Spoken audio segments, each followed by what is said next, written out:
Hola, hola, ¿qué tal? ¿Cómo están? ¿Se escucha? Creo que sí, ¿no? Sí se debe escuchar, ¿no? Muy bien, voy a anclar mi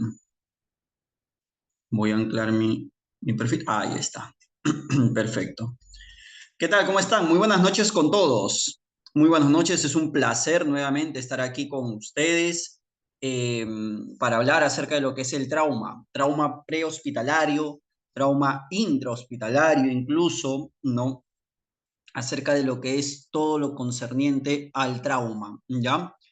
Vamos a hablar esta semana acerca de trauma y la subsiguiente semana hablaremos acerca de lo que es el curso de RCP básico con SDOP-DABLIT, que es control de hemorragias, ¿ya? Así que atentos, por favor, solamente son 2 horas de las que vamos a hablar. Vamos a tratar de resumir prácticamente todo lo que es el trauma para socorristas, ¿no? En 2 horas, ¿ya? Solamente como decimos nosotros en el argot del sistema prehospitalario u hospitalario, pues vamos a dar solamente las carnecitas, ¿no? Lo que se tiene que hacer, ¿ya? Muy bien, muy buenas noches con todos. Voy a colocar acá mis diapositivas. Vamos a poner acá las diapositivas. A ver, compartir pantalla. Tenemos acá, compartir sonido. Bien, ahí está. Perfecto, muy bien. Van ingresando las demás personas, ¿no? Yo infiero que sí. Muy bien. Bueno, entonces vamos a hablar acerca de lo que es, pues, el trauma, el soporte básico de trauma, básicamente, ¿ya? Mi nombre ya lo conocen, ustedes creo que anteriormente han sido capacitados por mi persona cuando hemos hecho RCP básico, ¿no? Y ahora vamos a hacer la parte de trauma, ¿ya? Yo soy Luis Chafloc, instructor de RCP, primeros auxilios y reanimación, ¿ya? Muy bien. En mi vida personal, gerencio una empresa llamada Luis Chafloc RCP y RL, la cual viene capacitando a diversas clínicas, hospitales, empresas, a todo el Perú, a nivel nacional en realidad, ¿no? No solamente a nivel nacional, ya también ahora a nivel internacional, que también vengo capacitando a otras empresas de forma virtual, modo Zoom, Meet, y también pues de forma presencial. Ya estoy saliendo al extranjero para capacitar a diversas empresas, hoteles, clínicas también, incluso en Europa, ¿no? Donde pues se necesita mucho, mucho, muchas aptitudes, muchas actitudes, ¿sí? Y es importante que el profesional de la salud sepa cómo actuar ante estas situaciones de emergencias. Situaciones que realmente, pues, es importante saber cómo actuar, ¿ya? Muy bien. Todos estamos expuestos a presenciar accidentes, mal llamados accidentes en realidad, ¿no?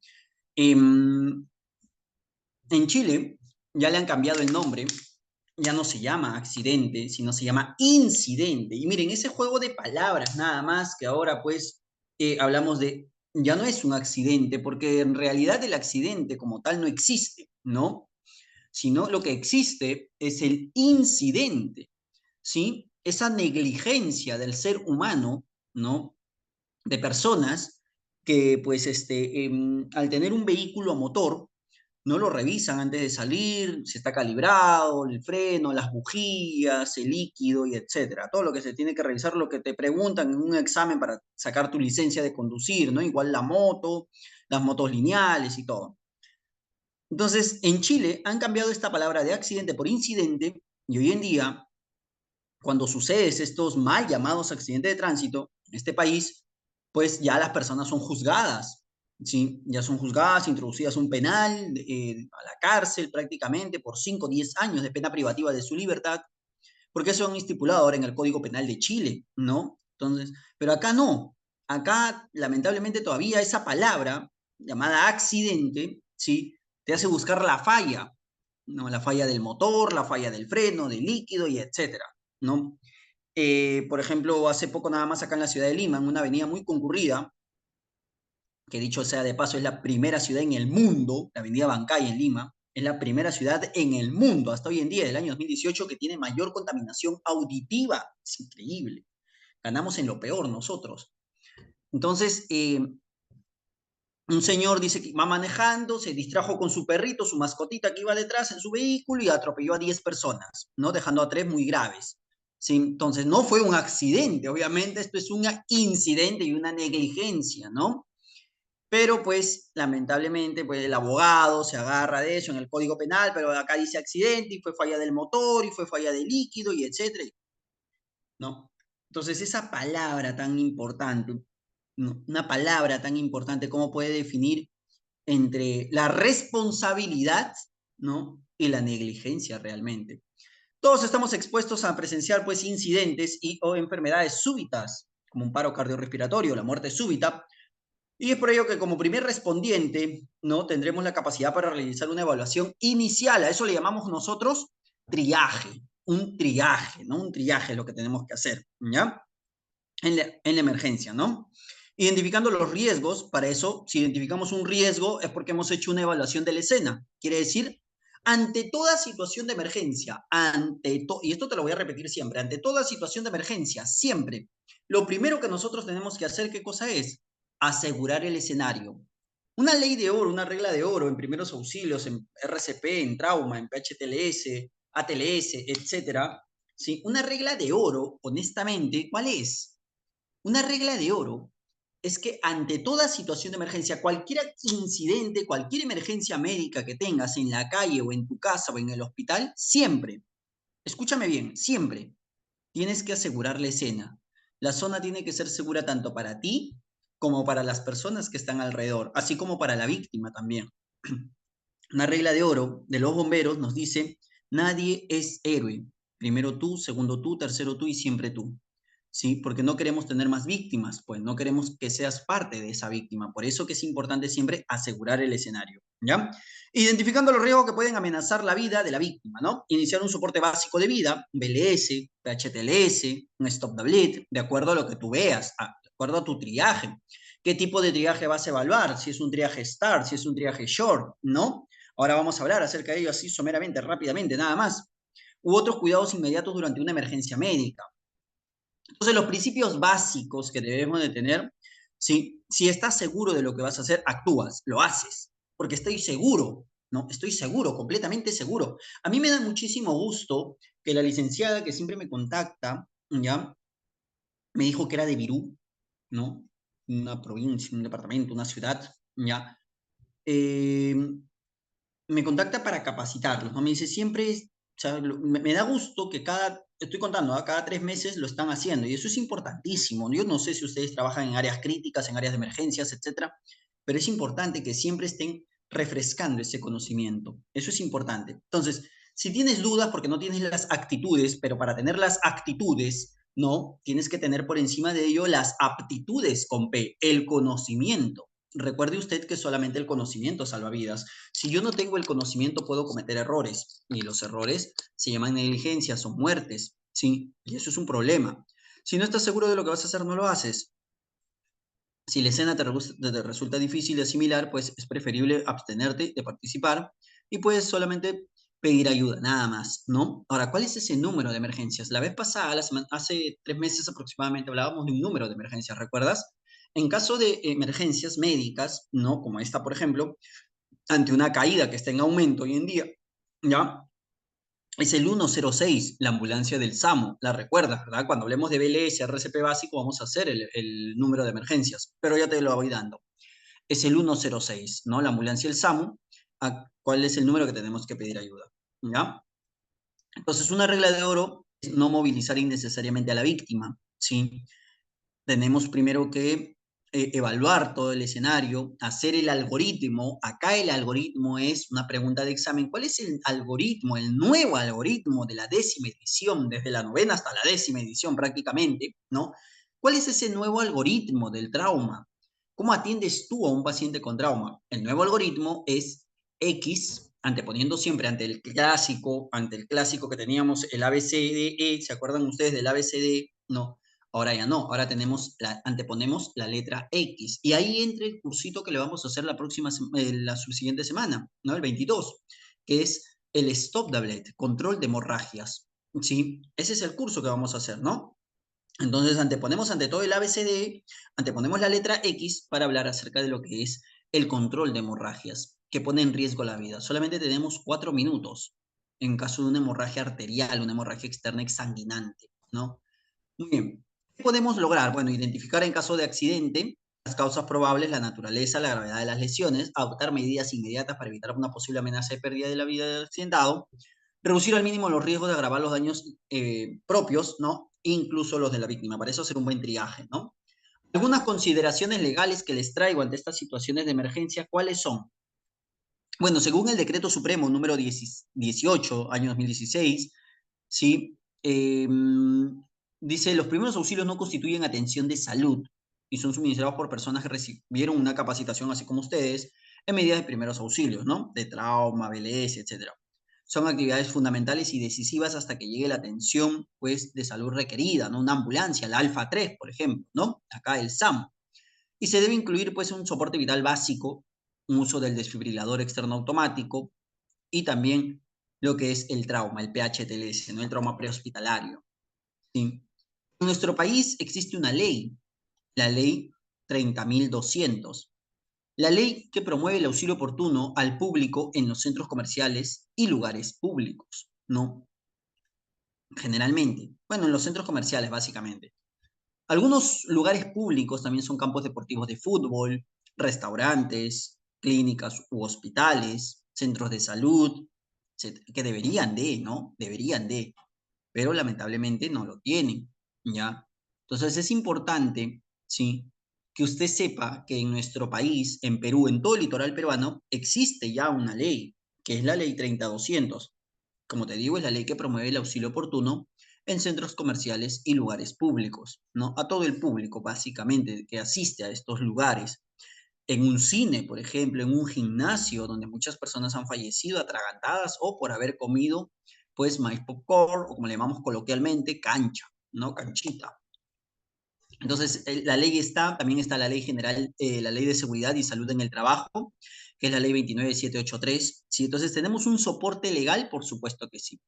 Por supuesto que sí tenemos un soporte legal, ¿no? Si a mí una persona, una paciente me dice, Thor, se falleció mi niña en un cine. Bueno, hay dos leyes que amparan que ese cine debería de estar, pues, comprometido, ¿no? Con la salud de sus visitantes, básicamente. Está la ley 30.200 y la ley de seguridad y salud en el trabajo, que es la 29.783. Y si no lo cumplen, pues, ahí viene el problema.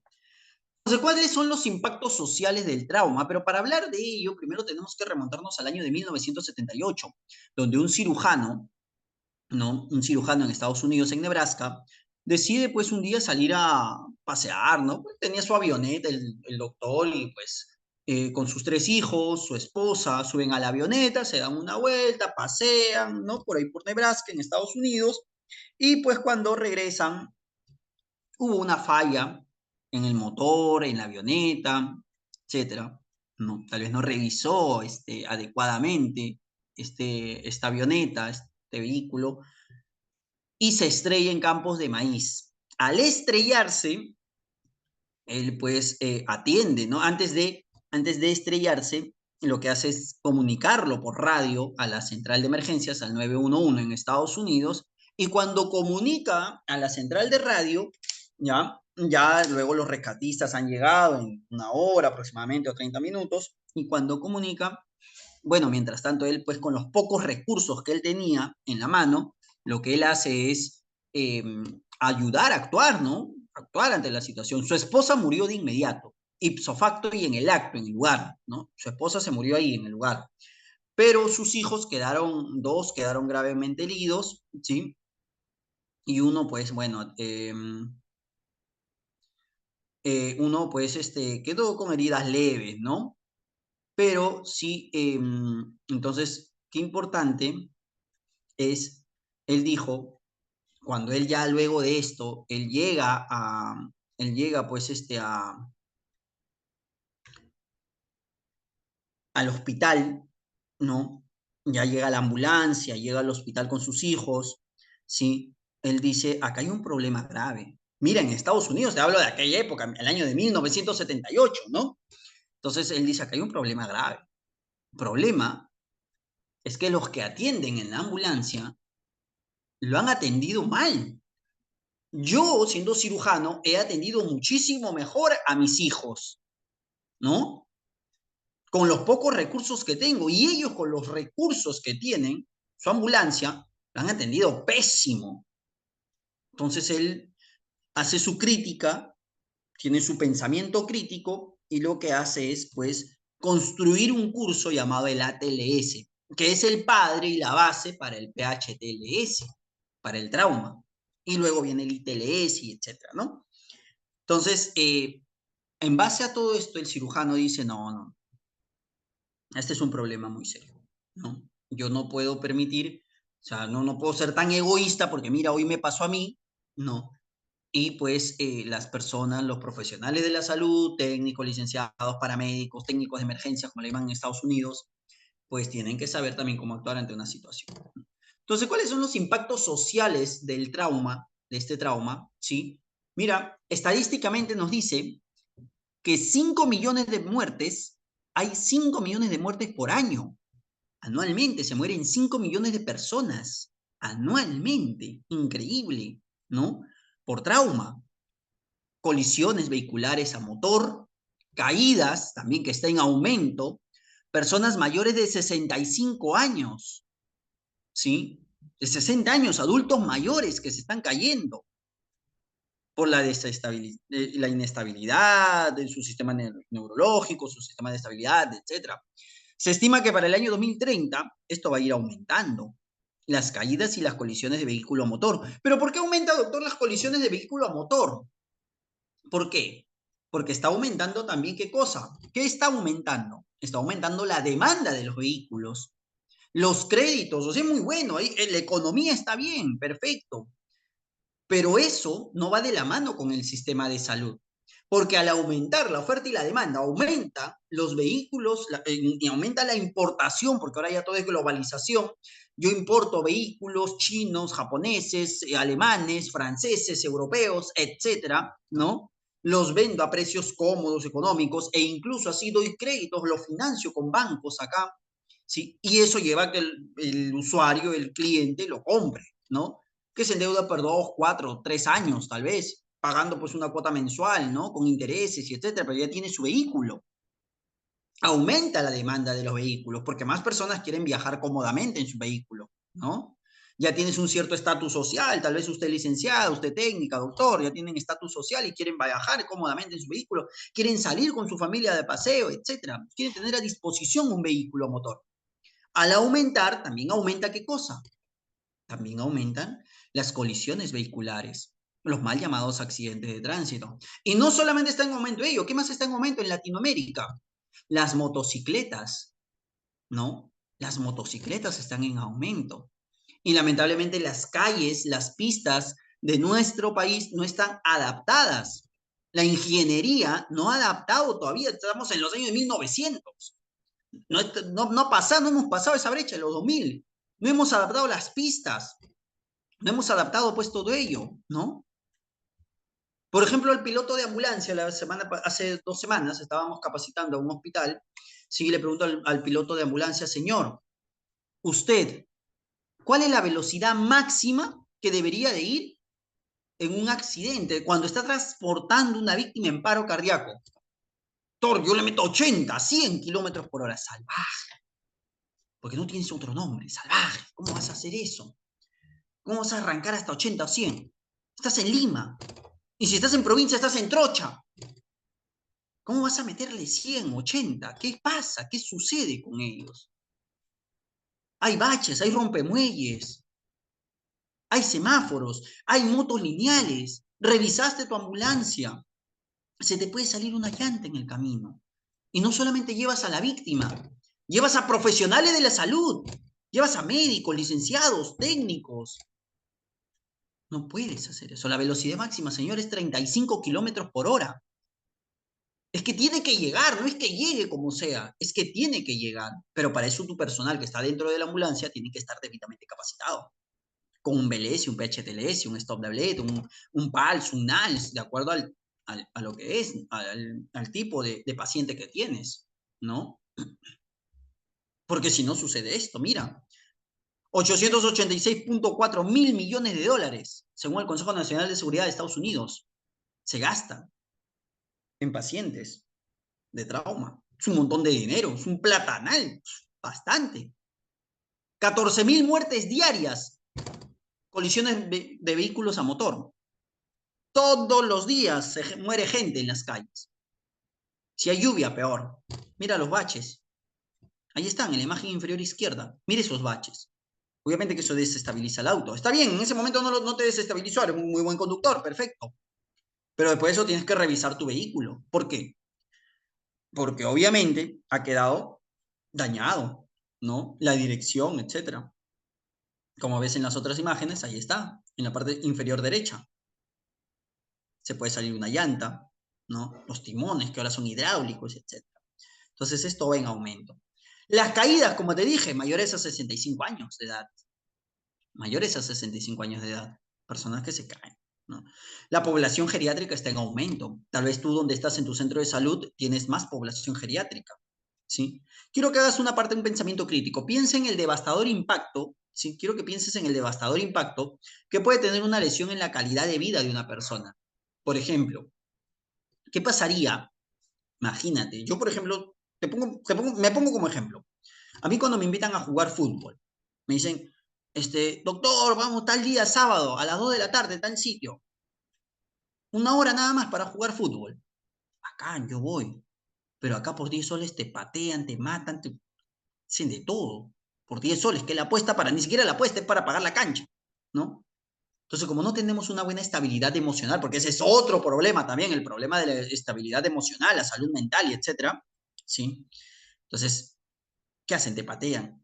Entonces yo me pongo a pensar, ¿qué pasaría si un día yo jugando fútbol o manejando mi vehículo o manejando una bicicleta me caigo y me lastimo las rodillas, me lastimo las piernas?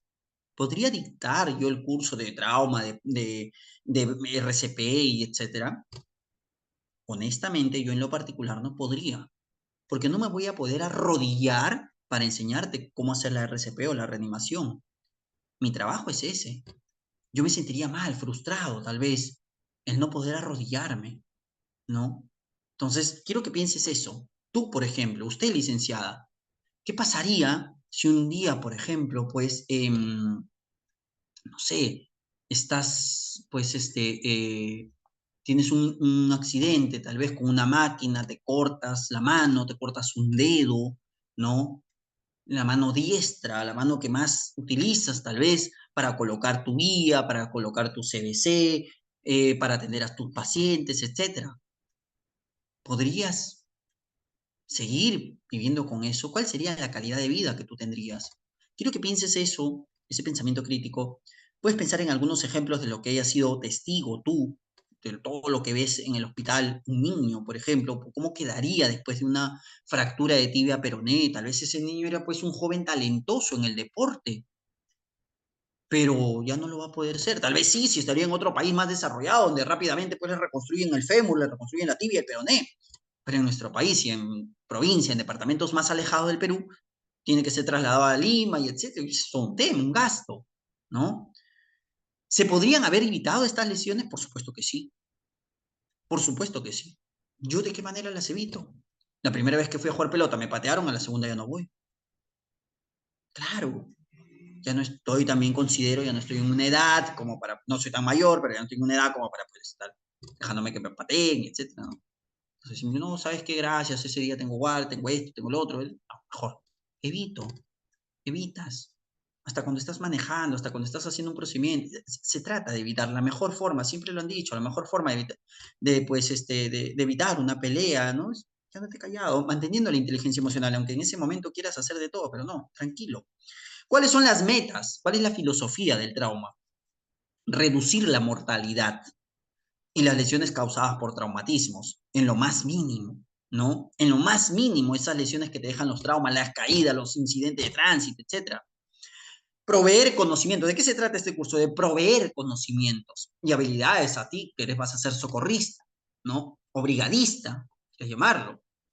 Proporcionar una atención adecuada a los pacientes de trauma, básico, una atención adecuada, ¿sí? Entonces, eso es básicamente lo que tú tienes que tener, ¿no? O saber, en este caso. Entonces, ¿cuáles son los componentes del pensamiento crítico, básicamente, en la atención médica de emergencia? Esos componentes críticos, ¿sí? Evaluar primero la situación, siempre. De toda situación de emergencia, siempre evaluamos la situación de emergencia. Evaluar al paciente, ¿no? Hacer un análisis, una evaluación primaria del paciente. Evaluar los recursos disponibles que tienes, tanto fuera una ambulancia como dentro de tu hospital. Yo supongo que tú siempre cuando llegas, pues llegas y ves todo el material académico que tú tienes, ¿no? Todos los materiales, perdón, que tú tienes, ¿no? Evaluar los recursos disponibles también, claro, ¿no? Analizar las posibles soluciones, ¿sí? Tienes que tener varios planes, un plan A, un plan B, ¿no? Para solucionar el problema. Seleccionar la mejor respuesta para manejar la situación y al paciente. Elaborar un plan de acción. Y todo esto se logra pues con práctica, leyendo, estudiando y practicando. Iniciar el plan de acción. Una vez que ya tengas elaborado el plan de acción, lo inicias. Volver a evaluar la respuesta del paciente al plan de acción. Si está teniendo una respuesta positiva o es una respuesta negativa. Realizar los ajustes o cambios necesarios al plan de acción o reinventarte de nuevo, ¿no? Tienes que volver a rehacer porque si no funciona con este plan, vamos con otro plan, ¿no? Y recuerda que en cada centro de salud, en cada país, hay protocolos ya establecidos, ¿sí? Y no podemos saltarnos esos protocolos. Que tenemos que adaptar lo que ahora estamos aprendiendo a ese protocolo es otra cosa, es totalmente diferente, ¿no? Pero siempre vamos a tener que cumplir con ese protocolo en la atención del trauma. Continuar con los pasos, ¿no? 8 y 9 hasta que llegue la ayuda adicional, ¿sí? Entonces, ¿cuál es la filosofía del PHTLS? Esta es la avioneta en la imagen superior derecha, la avioneta del cirujano que te comentaba, que cayó en las chacras de maíz en Nebraska, en Estados Unidos, donde lamentablemente de modo inmediato falleció pues su esposa, ¿no? Su esposa fue la que falleció y sus hijos quedaron muy lesionados dos, pero uno sí quedó con heridas leves. Él atendió con los pocos recursos que él tenía, atendió a sus hijos hasta que llegue pues la ambulancia y se dio cuenta que en el hospital, lamentablemente en el año de 1978 ya en Estados Unidos, los profesionales de la salud no contaban con los equipos, no contaban con el conocimiento y las aptitudes básicamente necesarias, ¿no? Para atender una emergencia prehospitalaria e incluso una emergencia intrahospitalaria, ¿no? Entonces, es un problema muy serio ahí, un problema muy serio que él se dio cuenta y dijo, no, ¿saben qué? Lo que tenemos que hacer acá, pues, es crear un curso, un consenso, junto a otros médicos, otros especialistas, y con ello, pues, llevó el curso de ATLS, que te digo, te comento, que es el padre, la base para el PHTLS, ¿no? Entonces, ¿cuál es la filosofía? La filosofía se divide en tres. Primero es la investigación, ¿sí? Y acá a la imagen izquierda te pongo un torniquete. ¿Por qué? Porque en esta filosofía de la investigación, ¿sí? Es donde nosotros decimos, muchas veces se hablaba de lo que era el uso del torniquete. Decíamos que no, que el torniquete se soltaba cada 2 minutos, que el torniquete no se usaba, porque se necrosa el miembro que está afectado, porque no le llega el oxígeno, no le lleva la sangre, y etcétera, y etcétera. Pero luego nos dimos cuenta que no, que el torniquete hoy en día, sí, es importante. Es como cuando antes pues, el algoritmo en el RCP, ¿te acuerdas que era el ABC? ¿No? Y te hablaban del ABC. Cada vez que tú tenías una emergencia, lo primero que tenías que hacer, ¿qué cosa era? ABC, darle ventilación, luego las compresiones, ¿no? Abrir la vía aérea, ventilación y compresiones, así. Pero nos dimos cuenta que el problema en un adulto es un problema cardíaco, no es un problema respiratorio. Por eso que cambió a CAB. Te das cuenta, igual acá, en trauma, ¿no? Antes era el clásico ABCDE, pero nos dimos cuenta que los incidentes, colisiones de vehículos a motor, te traen pues problemas de fracturas, fracturas expuestas, que en esta fractura expuesta vas a lesionar un gran vaso sanguíneo, que es la arteria, y por eso que la gente pues se moría, ¿no? Se moría pues desangrada, ¿va? 4 minutos, toda la sangre, perdía, entraba en shock y lamentaba un choque hemorrágico, y ahí nomás quedaba, ya ni siquiera llegaba ya pues no al hospital, sino que tenía que venir el fiscal y levantar el cadáver. Es por eso que en otros países, ¿sí? ya se utilizaba el uso del torniquete. Yo esto lo vengo diciendo hace 5 años más o menos, cuando inicié, pues hace 6, 7 años, ¿no? Hablando del torniquete y dando esta explicación fisiológica, ¿no? La explicación fisiológica de Guyton, de Gannon, ¿sí? Porque no es muy difícil, ¿ah? Solamente tienes que leer un poco nada más la fisiología médica y saber perfectamente qué es lo que tienes que utilizar. Y decimos, pero necesitamos el torniquete. Implementemos el torniquete. Y después de 5 años, por fin dijeron la OMS y la AJA dijo no, y el PHTLS te dice que sí, que el torniquete es importante, ¿no? Y ahora también se está evaluando lo que es, pues, la intubación endotraqueal. Y también se estaba evaluando lo que es, pues, la autoinyección ósea, intraósea. Pero lamentablemente en Perú todavía, pues, esos conocedores que no le puedes llover de frente, pues no le puedes meter todo, ¿no? Poco a poquito vamos metiendo. Pero el tiempo pasa, el tiempo es oro. Entonces necesitamos personas que estén capacitadas y que capaciten también, pues, ¿no? En estos nuevos, porque la ciencia avanza, señores. Sí, claro. Necesitamos personas que, pues, manejen lo que es el intraóseo, ¿no? Yo sé que ustedes están acostumbrados seguramente. Las 3 vías principales, la endovenosa, la intradérmica, la subcutánea, la intramuscular, las 4. Pero el intraóseo, eso es nuevo. Y eso tenemos que manejar, señores. Y ya está descrito, ¿ah? Tienes que manejar ahora el intraóseo. Claro, ¿no? ¿Dónde se coloca? ¿Cómo se coloca? ¿Sí? Entonces, esa es la filosofía, ¿no? De la investigación. Y tú también puedes hacerlo de tu centro de salud donde estás trabajando. ¿Cuántos pacientes? ¿En qué servicio estás? Estoy en emergencia. Muy bien. ¿Qué pacientes llegan? ¿De qué edad? ¿Cuántos? ¿Por qué vienen? Comienzas a investigar, ¿no? Capacita, ahora que te estás capacitando, capacita luego a tu serenazgo, a la policía, tócale la puerta, dile, te voy a capacitar, porque es importante que sepan usar un torniquete. Policías en Estados Unidos, policías en México, en Colombia, en Panamá, en República Dominicana, tienen en su chaleco un torniquete. Tienen un torniquete. Lamentablemente acá no sucede eso. Un policía tiene un código QR de YAPE, de PLIN. Eso no, pues. No. Es cultura, señores, es prevención. Intervenciones. ¿Cómo vas a intervenir? A eso le llamamos nosotros triaje. Triaje. Puede ser un triaje short, un triaje start, del cual te voy a hablar más adelante, ¿no? Triajes europeos. Tercero, la atención de los pacientes en una ambulancia. ¿De qué sabemos de ese paciente, no? Sabemos. Para eso la historia clínica, ¿sí? En ese momento, hacer una buena historia clínica, una buena recolección de datos, saber perfectamente lo que sucedió, ¿no? Muy bien, y para eso, pues obviamente tu bioseguridad, que siempre es importante, ¿no? La bioseguridad, que te lo vamos a pasar rápido nada más, porque eso tú lo sabes muy bien. ¿Qué cosa es la bioseguridad? Según la OMS, nos dice que la bioseguridad es, pues, un conjunto de normas y medidas para proteger la salud del personal frente a riesgos biológicos, ¿no? Básicamente. Muy bien.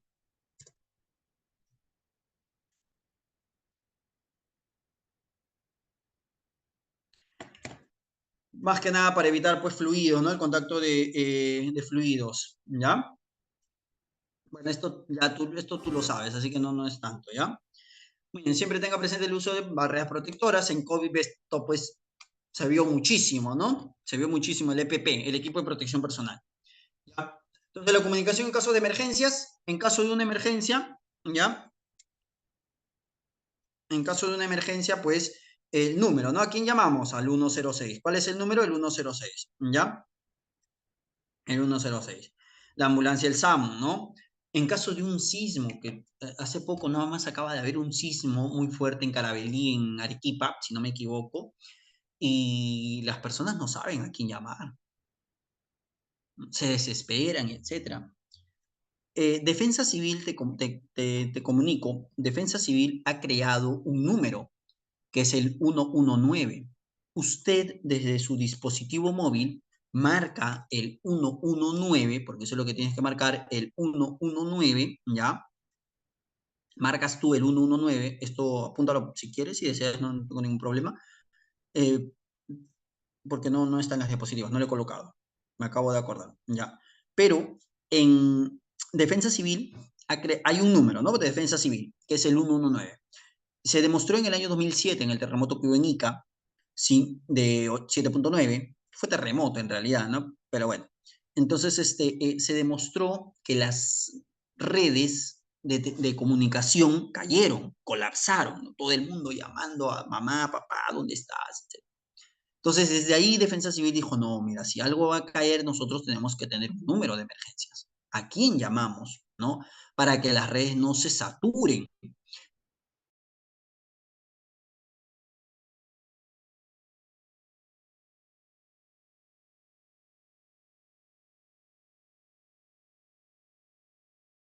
Básicamente. Entonces, difusión por parte del Estado que debería ser, tú marcas el 119 más la opción 1 y vas a grabar un mensaje, ¿no? Luego del tono, grabas un mensaje, ¿no? De 10 segundos, tu nombre y el lugar donde estás, ¿ya? De esa manera todos los miembros de tu familia van a poder tener noticias de ti, ¿no? ¿Dónde te encontrabas en ese momento? ¿Estabas en el hospital, estabas en el spa, estabas en el gimnasio, estabas en el cine, donde te encuentres, ¿ya? Y con solo eso, pues van a hacer el procedimiento para escuchar el mensaje. ¿Cómo escucha el mensaje tu familiar? ¿Ya? Tu familiar va a tener que marcar, sí, para escuchar el mensaje de voz va a tener que marcar el 119, opción 2, más el número de tu familiar, por ejemplo, ¿no? Si yo quiero escuchar un terremoto fuerte, yo quiero escuchar el mensaje de mi hermana, ¿no? Por ejemplo, ya yo no sé si mi hermana se comunicó o no se comunicó, pero por eso hay que hacer simulacros en casa, ¿ya? Entonces, yo he hecho simulacros, por ejemplo, acá, ¿no? ¿Yo qué hago? Yo marco el 119, opción 2, el número de mi hermana, por ejemplo, que vive a 10 minutos de acá de mi casa, marco su número, ¿sí? Entonces, y de esa manera, todos los miembros de nuestra familia podrán escuchar los mensajes que nosotros hemos dejado grabados, ¿no? Que mi hermana dejó grabado, por ejemplo, ¿no? Entonces, 119, opción 1 para dejar el mensaje, 119, opción 2 y el número de celular del familiar para escuchar el mensaje, ¿ya? Eso es importante, ¿sí? Teléfonos y canales, siempre en casos de emergencia, si estás trabajando en mina, ¿no? Esto es más que nada para mina, este es el PHTLS que dice para la mina, Antamina, ¿ya? En tipos de operadores, quién es, identifica, etcétera, ¿no? Entonces, el manejo de la escena, mira, en este caso de accidentes vehiculares, colisiones de vehículos a motor, colisión de vehículo a motor, ¿no? Ya no es accidente, colisión de vehículo a motor, pues obviamente lo primero que tienes que hacer es llegar y asegurar el escenario. ¿De qué manera aseguro yo la escena? Eh, colocando, colocando pues conos de seguridad, triángulo de seguridad, en mi carro, en mi vehículo, la ambulancia incluso, ¿no? Los que van en la ambulancia, el chofer paramédico, los médicos, los paramédicos, la licenciada, la técnica, si va en una ambulancia, a un accidente, a una colisión de vehículo motor en la carretera, si es de noche, es de día, etcétera, bueno, más aún si es de noche, tiene que tener chalecos con cinta reflectiva. Chalecos con cinta reflectiva. No, pero yo tengo mi uniforme. No, no, no, no. Tienes que tener un chaleco con cinta reflectiva para asegurar el escenario. No, acostúmbrate. Y dentro de la ambulancia tiene que estar ese chaleco con cinta reflectiva. Si tú manejas un vehículo, lo más recomendable es que también tengas un chaleco con cinta reflectiva. Claro, claro. Te dije, nadie es héroe, siempre. Primero, pues, evitar, ¿no? Entonces, la respuesta a emergencias, conservar la calma siempre. El respondedor a una emergencia adecuadamente y con tranquilidad nos permite actuar de manera organizada, acordarte todo, ¿no? Sobre todo el algoritmo, ¿no? Sobre todo el algoritmo, el XABCDE, ¿sí? El conocer qué hacer y qué no hacer en estos casos es importante, ¿ya? Es muy importante saber qué hacer y qué no hacer, ¿sí? Entonces, la escena es segura, cuando hablamos de escena segura nos referimos primero a la seguridad del personal y luego del paciente, siempre. Y para ello aplicamos el PAS, ¿no? Proteger, avisar y socorrer. Recuerda realizar el llamado telefónico al servicio de emergencias, el 106, la ambulancia del SAMU, el 116, los bomberos, también el 116, los bomberos, el 106, ¿no? Y en caso de terremotos, sismos, no vas a llamar al SAMU ni a los bomberos, pues ahí van a estar recontraocupados. Ahí ya eres tú solo, ¿no? Colisiones de vehículos a motor, choques múltiples, etcétera, ¿no? En ya casos de desastres naturales, ya pues es un tema ya complicado. Muy bien, el manejo de la escena, el abordaje de la emergencia, observar datos importantes al aproximarse, seguridad vial, ya te dije, cono de seguridad 20 o 30 metros, tu chaleco con cinta reflectiva, humo, fuego, olores, elementos inestables, alerta ante personas caminando desorientadas cerca de la escena, ahora lo vamos a ver en el triaje, voy a poner casos, ejemplos, porque de eso necesitas tus casos. La ubicación de la ambulancia, dirección del viento también es importante, en qué dirección va el viento, si es un incendio, ¿no? Sobre todo, manejo de la escena, organización de la respuesta, ¿quién dirige la emergencia? Siempre hay un líder, ¿no? Generalmente es el que tiene mucha más experiencia, o el jefe, ¿no? Generalmente. Una vez en una colisión de vehículos a motor había un bombero, ¿no? El bombero tenía un grado, ellos tienen grados, ¿no? Él tenía un grado A, por ejemplo, por así decirlo, ya no recuerdo muy bien, pero más o menos son como los militares, ¿no? Como los policías tenientes, generales, no sé cuál es mayor, pero ya. Te digo, tenía un grado acá, A, por ejemplo, y él era el líder, ¿no? El que lideraba esa operación de los bomberos en una colisión de vehículos a no, no, fue en un incendio de una fábrica industrial, un incendio de una fábrica industrial. Entonces, el bombero, que era el líder, el jefe, ¿no? El mayor, eh, le dio el pase para que lidere en ese momento esa escena a alguien que era menor grado que él. Pero esta persona que era de menor grado que él era ingeniero industrial, con especialidad en salud ocupacional. Entonces, obviamente, a criterio, ¿no? Yo no puedo liderar algo de lo cual no es mi especialidad, ¿no? Tiene que ser alguien, pues, que obviamente, pues, sea con mucha más experiencia, ¿no? Que usa su especialidad, ¿no? No puedo liderar un área de quemados cuando eso se le corresponde generalmente al cirujano, ¿no? Entonces, hay que saber, ¿no? Como siempre decimos, zapatero a su zapato.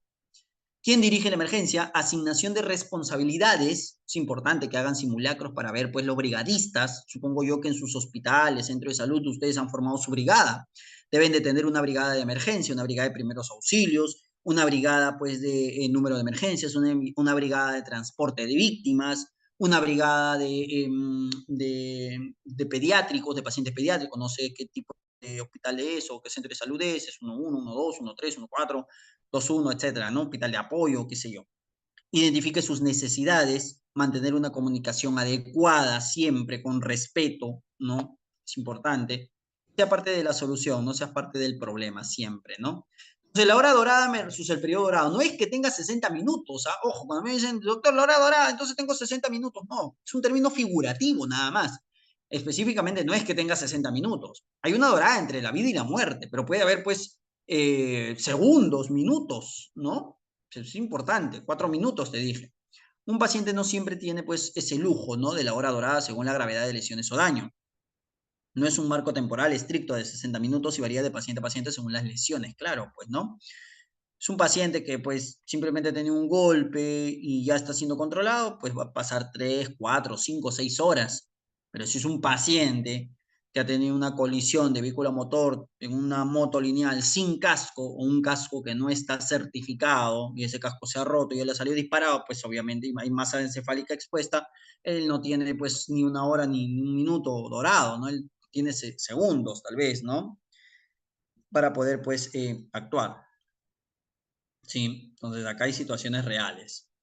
El concepto fundamental es atender rápidamente. Primero las lesiones que amenazan la vida de la víctima, básicamente ello. Dentro de la evaluación primaria que vamos a tener, sí, dentro de esta evaluación primaria que vamos a tener, vamos a ver pues qué es lo que tenemos que hacer, ¿no? Muy bien, entonces en la evaluación primaria, prioridades, peligros. Y para los peligros, pues te comenté, ¿no? La seguridad de la escena, los triajes. También, en el caso de peligro, pues tu chaleco con cintas reflectivas, tu cono de seguridad, tu triángulo de seguridad, peor, más aún si es en curva, en una colisión de vehículo a motor, ¿sí? La cinemática del trauma.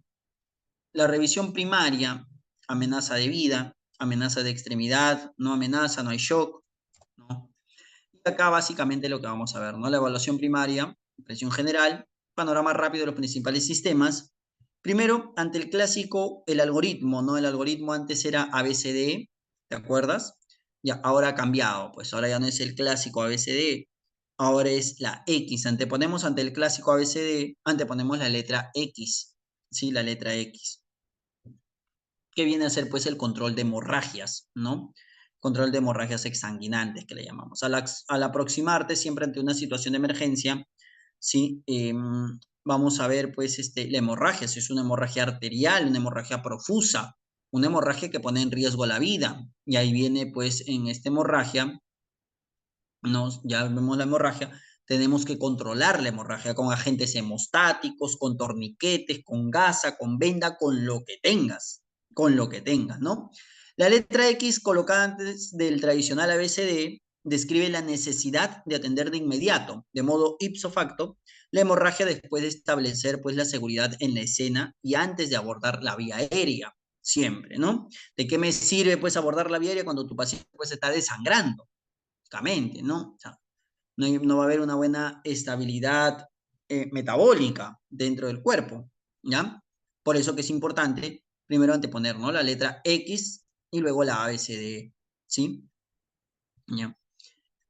Muy bien. Generalmente, el año pasado, en el año 2002, tengo un paciente que ha caído de un octavo piso. Ah, muy bien, estabilízalo y luego lo traes. No, que lo voy a llevar, que por ley de emergencia usted lo tiene que recibir y etcétera. Bueno, lo traen al paciente. Nosotros pues no evaluamos signos vitales. De frente pues entra shock trauma, en shock trauma monitor desfibrilador y te sale un ritmo pues de asistolia, ¿no? Entonces, ¿qué hacer después de una asistolia? Después de una asistolia lo que vemos que ya hay muerte cerebral, ¿sí? Y ya no es ético hacerle RCP, evaluamos las pupilas. Y las pupilas pues no son, hay una midriasis bilateral reflexica paralítica, muerte cerebral, no hay pupila reactiva, y eso nos lleva pues a que lamentablemente se recibió cadáver. Y ahora el comité de muerte súbita a cargo pues del doctor Jorge Vigo Ramos nos dice que se pone, ¿no? Se recibió cadáver. Entonces, eh, ¿qué sucede? Nosotros decimos, bueno, pero salimos, bueno, paciente familiar tal, familiar del paciente tal, sí. ¿Qué pasó? Se recibió cadáver, lamentablemente no llegó, y no, muy bien. Pero por ahí nos dicen, no, pero yo se lo entregué respirando. Generalmente pasa eso. No sé si a ti te ha pasado, pero generalmente pasa, ¿no? Se lo entregué respirando. Espérate, pero aguanta ahí un rato. ¿Cómo que me lo entregaste respirando? Sí, yo se lo entregué respirando. Es imposible. No me lo entregaste respirando. No, sí, yo se lo entregué respirando, dice, ¿no? A ver, señor, usted demuéstreme cómo respiraba esa persona. Claro, por supuesto. Respiraba así.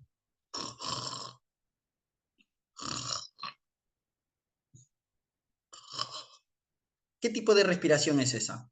¿Cómo se llama esa respiración? Esa respiración tiene un nombre. ¿Cómo se llama? ¿Cómo se llama esa respiración?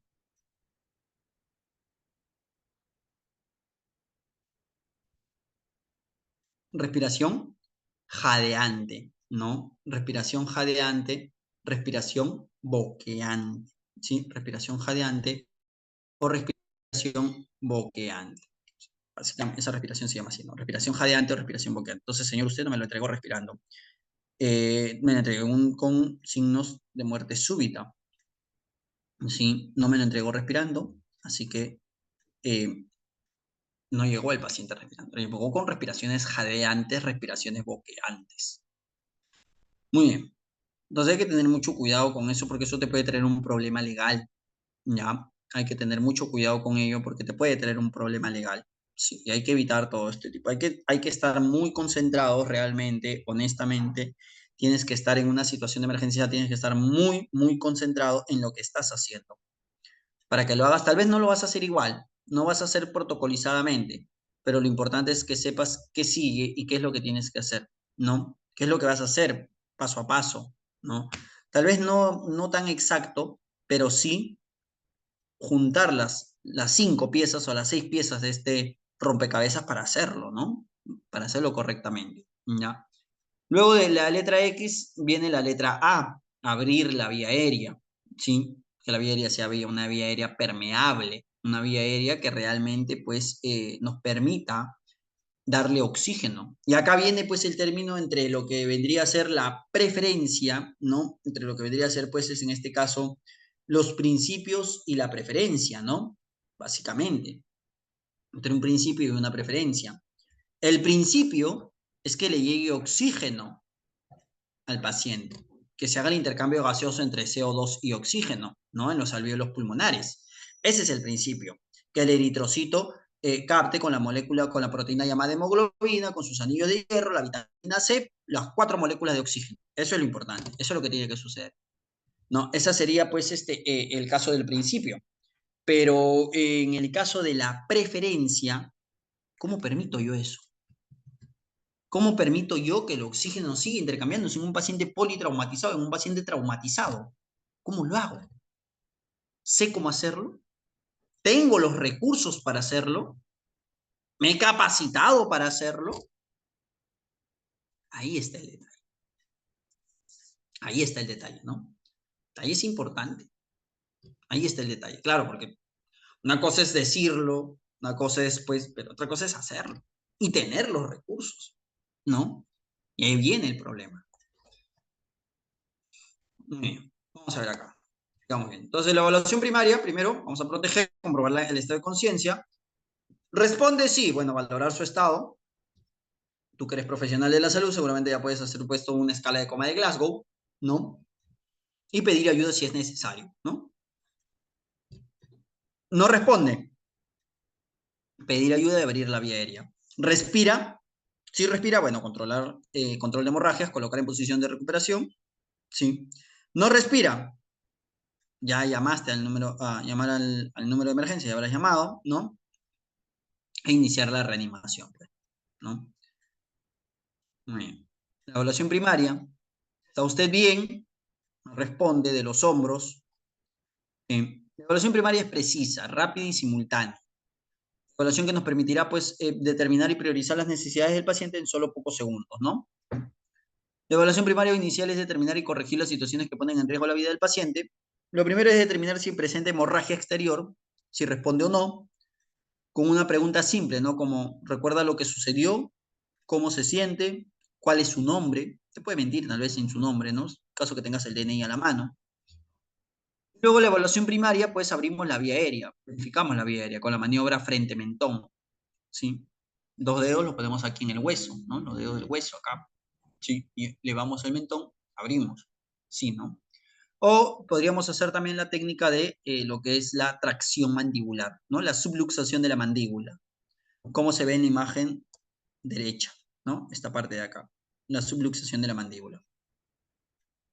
Y para evaluar pulso, el pulso, esta imagen está mal, el pulso va en el cuello, en el surco del esternocleidomastoideo, la arteria carótida externa, ¿no? Y ahí está el pulso de la arteria carótida externa, es donde se debería evaluar. Entonces, yo les he traído un videito del doctor Zamarrón, ¿ya? Pueden buscar en YouTube, no hay problema, se los he descargado para ustedes, pero este videito, y es lo que vengo haciendo, venimos haciendo con el doctor Vigo, con los algoritmos de paro, etcétera. Es un poco de lo que es la RCP avanzada, ¿ya? De lo que es la RCP avanzada. Hoy en día, pues, ya se habla de la máscara laringea, la mascarilla laringea. Ya desde hace mucho tiempo se viene hablando, se viene enseñando, y es importante que usted pues maneje lo que es la mascarilla laringea.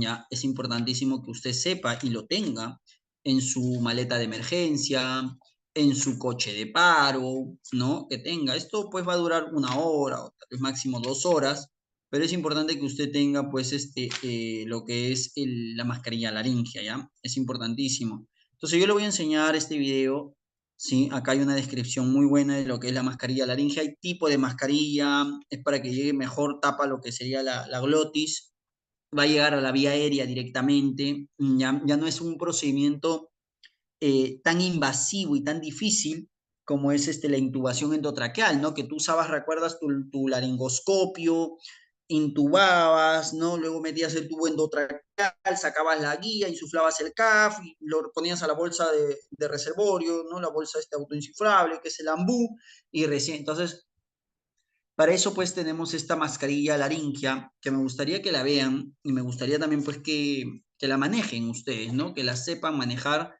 porque es importante que sepan ustedes cómo manejar esta mascarilla, ¿ya? Entonces, el traumatismo básicamente puede afectar la capacidad del sistema respiratorio, ¿no? La caja torácica, la parrilla costal. Y al afectar ello, no va a proporcionar adecuadamente oxígeno y se va a eliminar pues el dióxido de carbono, el CO2 de las siguientes maneras. Va a haber menos absorción de oxígeno debido pues a una ventilación superficial, una hipoventilación, ¿no? Puede haber una obstrucción de la vía aérea, básicamente, una hipoventilación que sería pues debido a fracturas en las costillas, también puede haber un neumotórax, atención, ¿no? Un hemoneumotórax también, ¿ya? Un colapso pulmonar, ¿no? Pues, como te digo, un neumotórax o un tórax inestable, ¿no? Va a haber menos absorción en caso de un traumatismo, va a haber menos absorción de oxígeno debido pues a una contusión pulmonar, ¿no? Entonces, hematomas. Entonces, en este caso, vamos a ver, pues, ¿no? Que cómo utilizar esta mascarilla laringia, ¿ya? Vamos a ver cómo utilizar esta mascarilla laringia. Voy a desconectar mi cámara para que ustedes puedan observar este video mucho mejor. Hola amigos, soy Eder Zamarrón, urgenciólogo intensivista, y en este video te vamos a enseñar cómo colocar una mascarilla laringia, así que no te lo pierdas. La mascarilla laringia se ha convertido en un dispositivo avanzado de la vía aérea bastante útil. ¿En qué escenario se puede utilizar? Uno, en una vía aérea crash, es decir, un paciente con una vía aérea emergente que esté agónico, en paro respiratorio, en paro cardíaco, es de mucha utilidad. También en un escenario de una secuencia de inducción rápida, después de un pretratamiento, inducción en una parálisis, se puede optar por colocarla, ya sea de manera inicial o cuando fallamos al colocar un tubo orotraqueal. De hecho, en el prehospital se puede considerar inclusive como una primera opción para el manejo avanzado de la vía aérea. Es decir, este dispositivo se convierte en una opción bastante factible tanto fuera como dentro de hospital. ¿Cómo está estructurada una mascarilla laringia? Pues consiste en un balón que se infla y es el que va a sellar para permitir el ingreso de aire a través de una cánula que va a llevar esto de fuera hacia adentro del paciente. Puede ser a través de un ventilador mecánico o de una bolsa autoinsuflable. Esta mascarilla se selecciona acorde al peso del paciente. Recordemos que en obesos pues sería acorde al peso ideal. El número puede ir desde 1, 2, 3, 4, 5. Regularmente una mujer con 4 puede ser algo aceptable, un hombre una número 5 es aceptable, aunque aquí mismo viene esa especificación. Todas las mascarillas laringiales lo traen y también te especifica cuántos mililitros hay que llenar de aire el balón para que haga el sello y podamos tener una mascarilla laringia funcional. Existen diferentes generaciones de mascarillas laringias y también lo podemos encontrar, depende de cada fabricante. Estas mascarillas pueden ser de primera generación, que son las más sencillas, que son las más conocidas, que tienen la cánula y tienen el balón y que prácticamente se encarga de llevar la mezcla de gases hacia el paciente. También podemos tener la segunda generación, que consiste ya en una forma en la punta del balón que puede drenar el contenido gástrico. Y una tercera generación que inclusive la mascarilla laringia sirve para intentar colocar a través de ella un dispositivo endotraqueal como un tubo orotraqueal. Después de la breve explicación del Dr. Zamarrón, procederemos a ver la técnica de colocación de la mascarilla laringia. Recordemos que está compuesta de una cánula y de un balón, y esta puede usarse en distintos escenarios, como el escenario de paro o la secuencia de inducción rápida. En este caso tenemos un paciente de 60 kilos, por lo cual usaremos una cánula número 4. Primero tenemos que ver la integridad de esta, que esté totalmente funcional. Luego procedemos a su lubricación por medio de gel hidrosoluble o un spray atomizador. Lo tomamos como si fuera un lápiz. Luego procedemos a alinear los ejes del paciente. Recordemos que esta maniobra no se hace si es un escenario de politraumatizado. Introducimos poco a poco de una forma suave hasta topar. Sabremos que topa porque nos da resistencia. La punta del balón se abocará a nivel del esófago. Muy bien.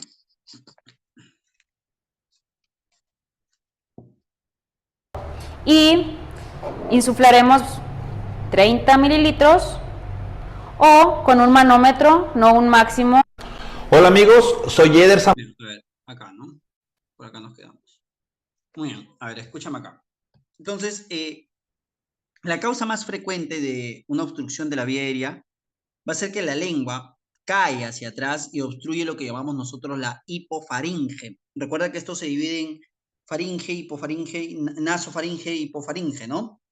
Entonces, esto provoca básicamente la obstrucción de la vía aérea, junto con ronquidos, movimientos anormales del tórax, lo cual se puede complicar más en pacientes con traumatismo, ¿ya? Debido a que la sangre y las secreciones que se acumulan en la vía aérea superior, ya en la nasofaringe, en la faringe, ¿no?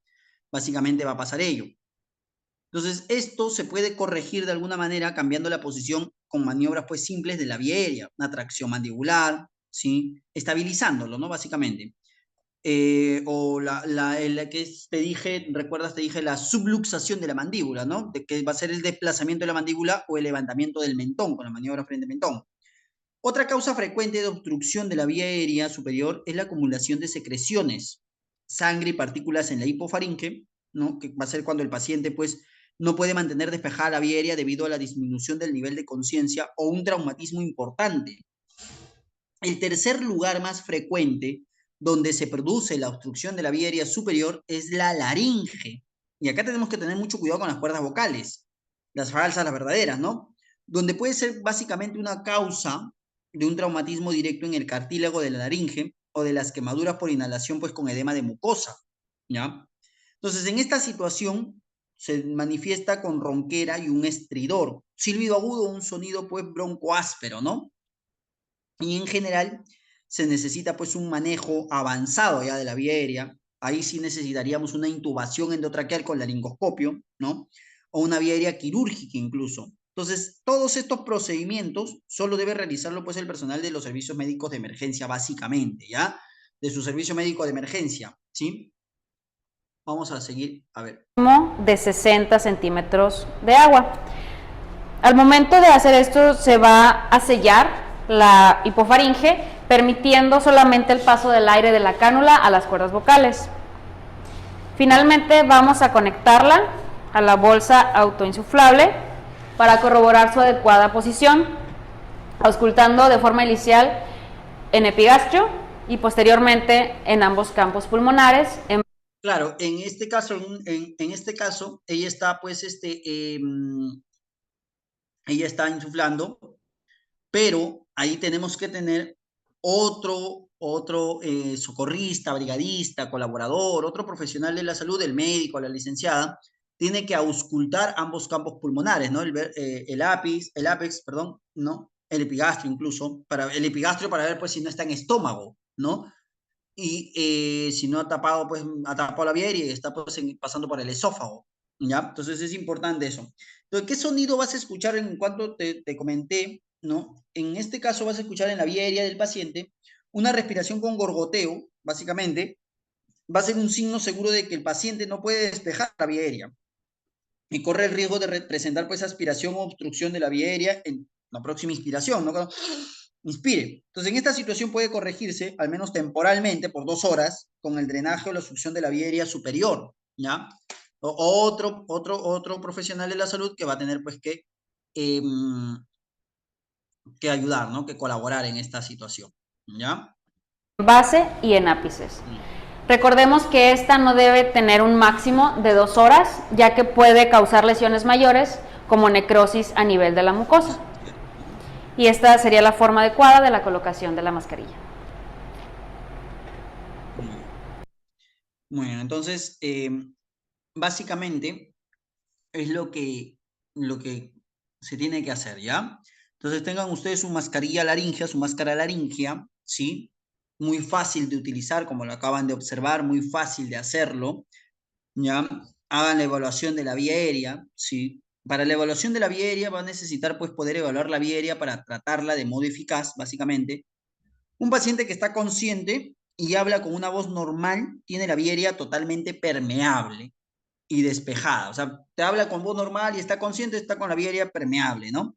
Pero cuando el nivel de conciencia de este paciente disminuye, es fundamental evaluar la vía aérea antes de tratar otras lesiones de menor prioridad, básicamente. Entonces, cuando examines tú la vía aérea durante la evaluación primaria, debes evaluar, básicamente, ¿no? Tienes que evaluar qué cosa. La posición de la vía aérea y del paciente. Recuerda que las orejas tienen que estar pues en posición, ¿no? Las orejas tienen que estar en la misma posición de la vía aérea. Las orejas, ¿no? Tienen que estar en esta posición, ¿sí? La parte del astrágalo, ¿no? En la posición, pues, de la vía aérea, en una forma horizontal, ¿no? De esta manera. No hiperextender mucho, sino en una base prácticamente neutra. E incluso podríamos poner una almohadita, un cojincito por debajo, ¿ya? Entonces nos vamos a ver en la posición de la vía aérea, ¿sí? Y del paciente, ¿no? ¿Qué tiene? ¿Qué posición tiene y cuál es la vía aérea? Cualquier sonido que emane de la vía aérea superior, ¿ya? Cualquier sonido que emane de la vía aérea superior, como te dije, como gorgoteos o roncantes, tal vez, no sibilantes, signos indirectos de obstrucción, básicamente, ya, en la vía aérea, y si hay una elevación torácica, ¿no? Para eso, pues, vas a ver si hay una amplexación del tórax y una auscultación también, ¿no? Otro profesional de la salud es el que tiene que hacer ello. Muy bien, vamos a ver. Entonces, ¿qué más tenemos por acá? A ver.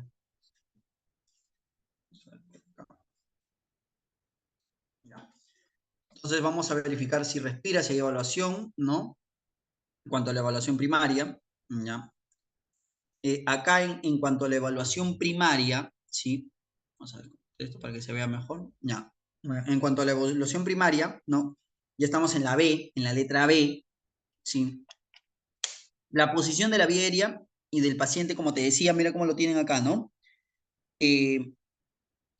Cuando hagas contacto visual con el paciente, observa primero su posición. Los pacientes en posición supina, o sea, boca arriba, básicamente, con disminución del nivel de conciencia, corren el riesgo de presentar una obstrucción en la vía aérea si la lengua se retrae ocluyéndola, básicamente, ¿no? La lengua puede caer. A un paciente con traumatismo que no responde, ¿ya? Usted lo que tiene que hacer puede colocarlo boca arriba, posición supina, para controlar mucho mejor la vía aérea, ¿ya? Para controlar mucho mejor la vía aérea, ¿sí? Ten en cuenta, básicamente, que la columna vertebral debe protegerse para que no se dañe más en caso de que tenga una lesión inestable. Para eso tenemos que tener collarines, ¿no? El collarín, pues, el collarín para la inmovilización de lo que sería, pues, la parte del cuello, ¿no? ¿Ya? Si no tienes un collarín, si no tuvieses un collarín, podrías hacerlo con la visera de un gorro, ¿ya? La visera del gorro, la parte dura, la colocas en el cuello, en la parte delantera, ¿no? En la parte anterior, donde cubre, pues, lo que sería la tráquea, toda la parte del cuello, ¿ya? Y le puedes hacer un vendaje no tan compresivo, si no vas a, pues, a estrangular al paciente. Este es un caso extremo, ¿no? En caso de que tú no tengas, pues, un collarín, ¿ya? Pero puedes inmovilizar la columna cervical con un gorro, con la visera de un gorro, ¿ya? Muy bien, entonces, solo mueves a la víctima si hay un peligro inmediato o si es necesario. O sea, lo vas a mover de la escena si está en el medio de la pista y no has colocado tus conos de seguridad, tus triángulos de seguridad, ¿ya? Si es necesario para corregir lesiones o básicamente o afecciones potencialmente mortales, ¿sí? Si un paciente presenta signos de disminución, básicamente, de lo que sería, pues, el nivel de estado de conciencia, vas a necesitar, pues, nuevamente reexaminar, ¿no? Y continúa siempre con la vía aérea para verificar que no estén obstruidas y la posible, pues, colocación, básicamente, de un dispositivo en la vía aérea para garantizar su apertura, ¿no? Que puede ser una máscara laringia, un tubo endotraqueal con laringoscopio, etcétera, ¿ya? Entonces recuerda que la posición es importante. Los pacientes con trauma facial considerable y sangrado activo pueden necesitar mantenerse, pues, en la posición en la que se encontraban, como lo encontraste, tal cual.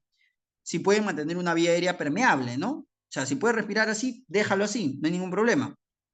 En algunos casos, esto va a significar permitirle al paciente que se siente, pues, erguido, ¿no? Colocarlos en una posición supina, estos pacientes, puede provocar básicamente la posición, pues, la obstrucción de la vía aérea y la posible aspiración de sangre. Por eso, si lo encontraste así y está respirando, está bien, déjalo ahí, no hay ningún problema, ¿ya?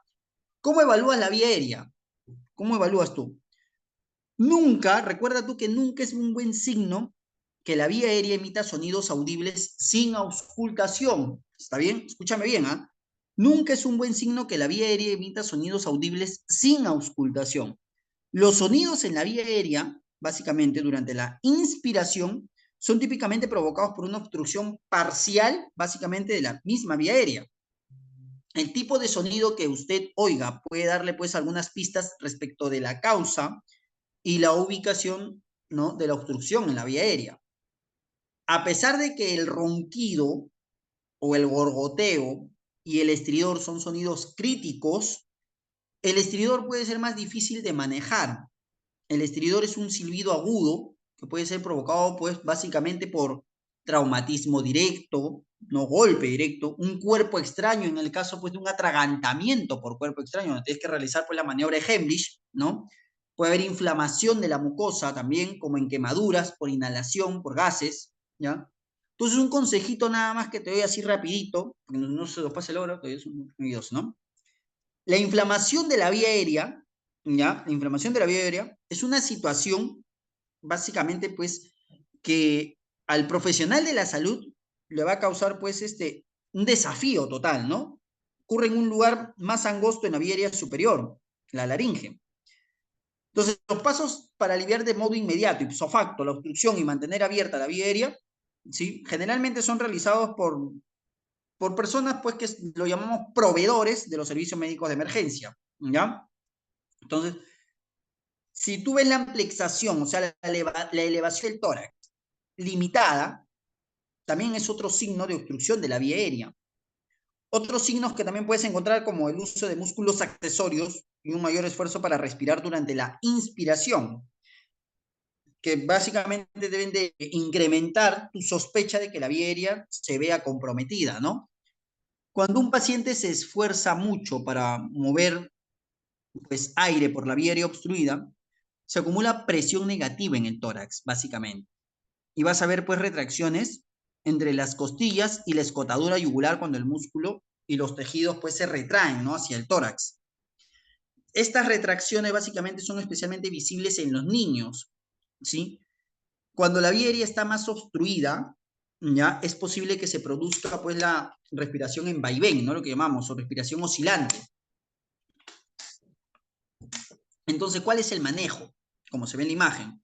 El manejo de la vía aérea es un proceso básicamente fundamental. Primero, evaluar, pues, y manejar correctamente la vía aérea de un paciente para asegurar la ventilación, que es lo que buscamos. Te mencioné un parte de la fisiología, ¿no? Cómo se da ese proceso, el intercambio entre CO2 y oxígeno. El control de la vía aérea puede ser un desafío, pues, pero en la mayoría de los pacientes, básicamente, pueden ser suficientes los procedimientos manuales o simples, nada más, como te dije. La subluxación de la mandíbula, que es lo que llamamos tracción mandibular, ¿no? La maniobra frente-mentón. Al menos, pues, principio. ¿Sí? Ya cuando tengas tu mascarilla laringea, tu ambú, tu tubo endotraqueal, ya tú tomas tu decisión, ¿no? Entonces va a ser según la situación en la que tú te encuentres. Estas técnicas las puedes aplicar, pues, de modo inmediato, sin otros equipos que puedas tener a la mano, ¿no? Y puedes tener mejor resultado en el paciente en comparación con las técnicas más complejas, que requieren más tiempo, más personal y más equipos, ¿no? Entonces, para manejar la vía aérea vas a necesitar básicamente, primero, la evaluación, ¿sí? La evaluación, donde vas a determinar, pues, si la vía aérea está permeable y si el paciente puede mantener las vías aéreas despejadas. Segundo, la posición. Muchos problemas en la vía aérea pueden resolverse cambiando la posición para abrir la vía aérea y evitar que la lengua la obstruya, ¿no? Evaluación, posición. Tercero, la succión, ¿no? Remueve toda la sangre y las secreciones de la vía aérea, así como las partículas como dientes quebrados, tal vez, dentaduras postizas en el caso de pacientes geriátricos, ¿no? antes de insertar algún dispositivo auxiliar en la vía aérea. Claro, antes de, succiona todo, antes de colocar una máscara laringea, pues, porque si voy a meterle la máscara laringea ciego, pues, obviamente voy a obstruir más la vía aérea, ¿no? Un dispositivo auxiliar, vas a utilizar un dispositivo auxiliar, así como lo explicó el doctor Zamarrón y la señorita, ¿no? Esos ya vienen marcados, la máscara laringea, dispositivo de tamaño correcto, para el peso correcto, ¿no? Que sea el más simple para mantener pues la vía aérea, como la máscara laringea, por ejemplo. O sea, no te hagas problema. Deberías de tener tu máscara laringea, básicamente. Una cánula nasofaringea u orofaringea también se utilizan antes de colocar pues un dispositivo avanzado por un proveedor básicamente que esté capacitado, pues, ¿no? Y luego, pues, la ventilación. Ventila al paciente que no respira o no ventila eficazmente por su cuenta, ¿no? Y la oxigenación, ¿ya? Una cosa es ventilar y otra cosa es oxigenar. Administra oxígeno adicional si es necesario. Conecto a alguna fuente de oxígeno. Ten en cuenta que las pautas actuales de la American Heart, de la AHA, de la Asociación Americana del Corazón, ¿no? La American Heart Association, para la administración de oxígeno, a fin de mantener una saturación de oxígeno del 94% superior, ¿sí? Te exige, pues, ¿no? Que tengas, esto ya lo vamos a ver en el RCP, sí, pero con el AMBU. ¿Cuántos mililitros de oxígeno me da el AMBU? ¿Cuántos mililitros? Ustedes manejan el AMBU, ¿cuántos mililitros? Parece que estaría hablando solo yo acá en mi casa. No hay nadie, creo. 400, ¿no? 400 mililitros. Muy bien, 400, ¿ya? Tratemos de participar, ¿ah? ¿Ya?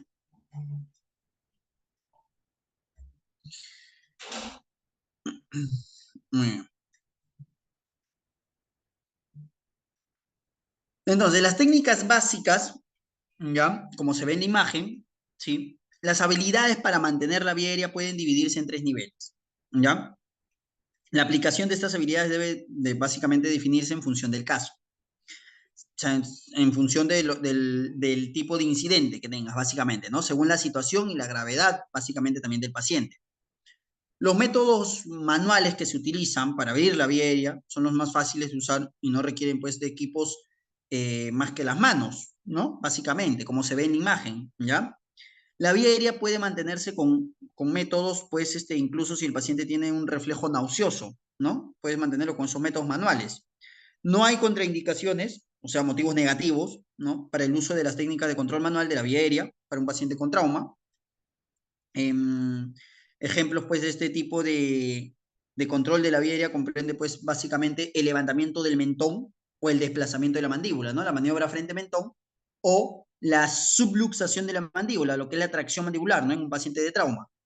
Entonces, posicionar y despejar manualmente la vía aérea también se puede incluir en esta categoría, básicamente. El primer paso para el manejo de la vía aérea es una evaluación visual rápida de la cavidad orofaringea, el material extraño, como trozos de alimentos, por ejemplo, o los dientes o prótesis dental, ¿no? Partidos y la sangre se tienen que retirar de la boca con un dedo o con guante. En caso de sangre o vómito se pueden succionar, ya lo que hablábamos hace un momento, ¿no? En el caso de pacientes que no respondan, la lengua se pone flácida, ¿ya? Cae contra la orofaringe posterior y obstruye básicamente pues lo que sería la vía aérea. Los métodos manuales para despejar este tipo de obstrucción son fáciles porque básicamente pues la lengua, ¿no? Está sujeta a la mandíbula y la lengua se mueve hacia adelante junto con ella básicamente, y toda maniobra que mueva la mandíbula hacia adelante alejará, básicamente cuando tú mueves la mandíbula hacia adelante, alejas la lengua de la orofaringe posterior, ¿sí? Que es lo que se supone que deberían de estar haciendo en esta imagen, ¿no? ¿Ya? Entonces, el desplazamiento de la mandíbula en trauma, cuando tú desplazas la mandíbula en el trauma, en los pacientes con sospecha de trauma, en la cabeza, cuello o cara, ¿sí? La columna vertical se mantiene en una posición pues alineada, neutra, ¿ya? La maniobra de desplazamiento de la mandíbula con traumatismo va a permitir pues que la vía aérea respiratoria, con poco, nulo o nada de movimiento, de la cabeza y la columna cervical, te va a permitir ese movimiento, ¿no? El levantamiento del mentón, ¿ya? El levantamiento del mentón, esta maniobra de levantamiento de mentón en los pacientes con trauma, se usa básicamente para aliviar una variedad de obstrucciones anatómicas en la vía aérea en pacientes que respiran pues espontáneamente, básicamente. Entonces lo que vas a hacer es tomar el mentón, ¿sí? Y los incisivos inferiores y luego se levantan para llevar pues la mandíbula, ¿no? Hacia adelante. Siempre colócate guantes, por eso no hablé mucho de lo que es la bioseguridad, pero se supone que ustedes ya lo saben, ¿ya? Pero siempre utiliza guantes para evitar pues la contaminación con fluidos, ¿no? Corporales, ¿ya? Un paciente con trauma puede necesitar pues una succión más fuerte de las vías respiratorias superiores, ¿sí? Por las secreciones, la sangre que hay, por el trauma, ¿no? Lo que ha sucedido. Entonces puede haber acumulado una gran cantidad de sangre y vómito en la vía aérea, necesitamos succionar, y esta acumulación, ¿no? Si no la succionas, puede ser demasiado grande como para extraerla incluso con una unidad de succión simple. Entonces lo que te va a servir acá es girar el cuerpo en bloque hacia un lado, cuando tiene mucho acumulamiento de mucha secreción, ¿no? Lo giras en bloque hacia un lado y puede ser un método eficaz, rápido, para eliminar grandes cantidades de sangre. Lo que llamamos una posición lateral de seguridad, ¿no? Entonces, la mejor técnica para succionar la boca y la faringe es insertar básicamente un catéter de succión en el costado de la boca, al lado de los dientes, ¿ya? Este enfoque va a ser menos estimulante y se puede lograr incluso si el paciente tiene los dientes muy apretados, ¿no? ¿Ya? En el caso de pacientes geriátricos, recuerda que la capacidad de un paciente geriátrico para proteger su vía aérea puede verse muy comprometida como resultado pues de una enfermedad previa, ¿ya? Puede ser que el paciente esté pues con los dientes bien cerrados y necesitas pues ese catéter de succión rígido, ¿no? ¿Ya? Entonces es importante eso. Complicaciones. Bueno, la complicación más significativa de la succión es que si se realiza durante periodos prolongados, provocará pues una hipoxemia, ¿no? Que es el bajo nivel de oxígeno en la sangre, ¿ya? Lo cual puede pues tener efectos muy perjudiciales en los tejidos de varios órganos. Hay que tener mucho cuidado también con ello, ¿ya? Diferencias entre la vía aérea de un adulto y de un niño, bueno, hay varias diferencias anatómicamente, ¿no? No te voy a hablar acá de toda la anatomía de Netter, de Testula Tarien, pero básicamente lo que tienes que saber es que en los niños se complican, ¿no? Complican la atención básicamente en los niños lesionados. La cabeza y la lengua de un niño son más grandes en relación con las de un adulto, ojo, ¿ya? Para el cuerpo del niño, obviamente, ¿no? Y la vía aérea se ubican pues más de modo más anterior. Además que cuanto más pequeño es el niño, mayor es la diferencia de tamaño entre el cráneo y la sección media del rostro también, ¿no? Donde está pues el occipucio, que es la parte posterior de la cabeza, donde está el hueso occipital. Entonces,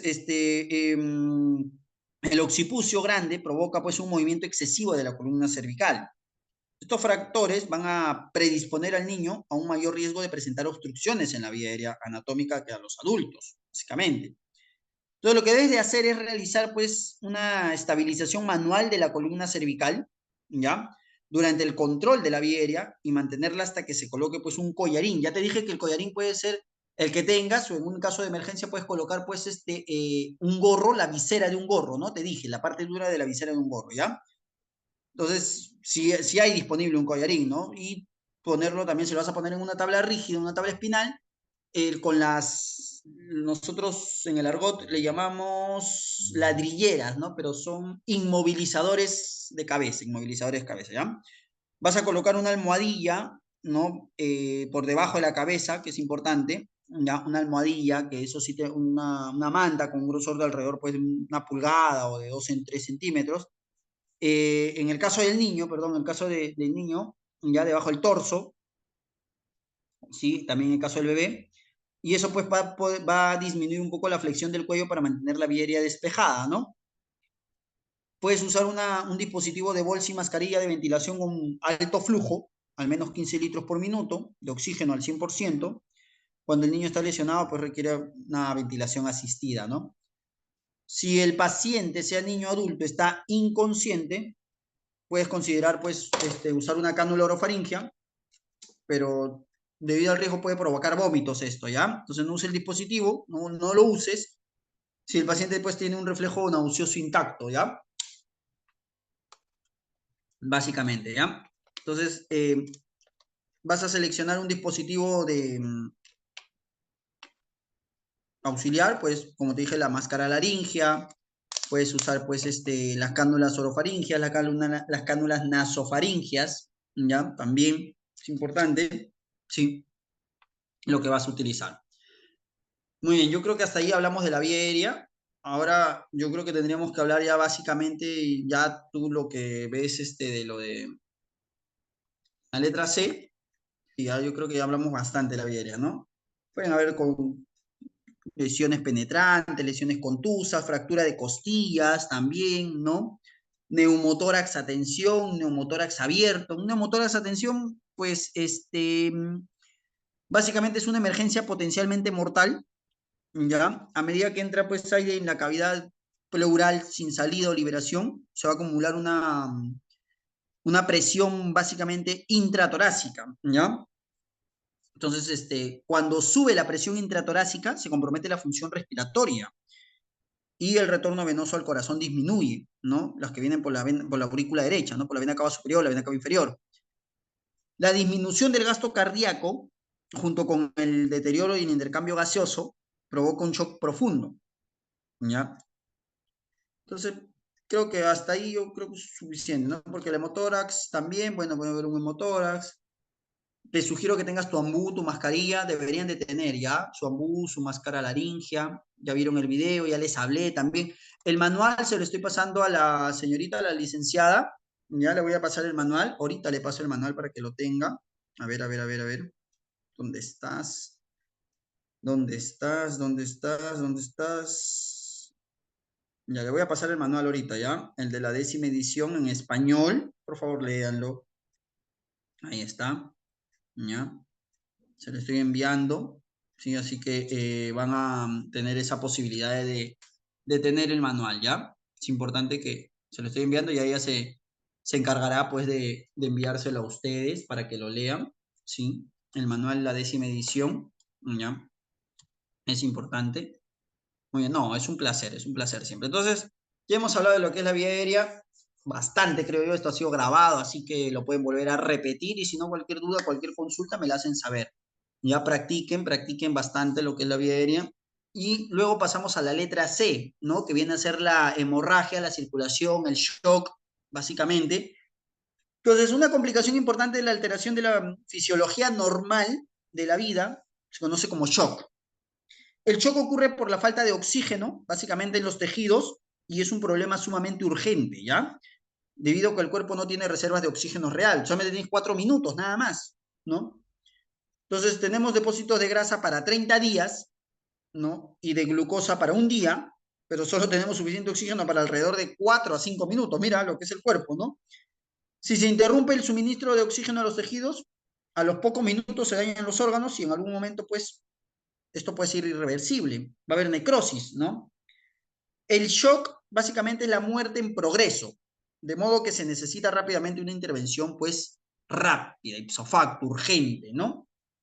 Entonces, a fin de tener una buena circulación adecuada, el cuerpo debe tener, pues, una bomba correcta, que en este caso es el corazón, un sistema de contención intacto, que van a ser, pues, las arterias y las venas, y una cantidad adecuada de líquido en el sistema, que es la sangre, los 5 litros de sangre que recorren, ¿no?